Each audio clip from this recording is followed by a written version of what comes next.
সবচেয়ে শিক্ষার হার কম হলো বাংলাদেশে, সেইটা হলো এই মাধবপুর, যেখানে প্রাথমিক বিদ্যালয় নাই সরকারি, সেখানে মাধ্যমিক বিদ্যালয় নাই, ভালো মাদ্রাসা নাই, সেখানে স্বাভাবিক কারণেই শিক্ষার মান কম হবে, এটা আমরা জানি।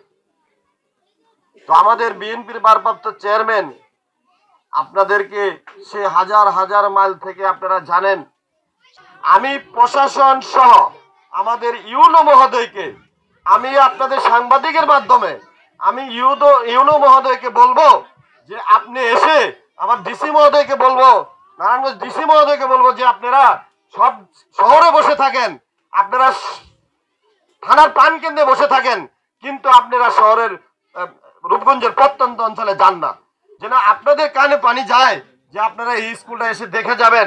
এই স্কুলটা মেরামত, অন্তত সরকারি ব্যবস্থাপনায় যেন স্কুলের মেরামতটা করা হয়, সেটা যেন আপনারা দেখেন। আমরাও সহযোগিতা করবো ব্যক্তিগতভাবে।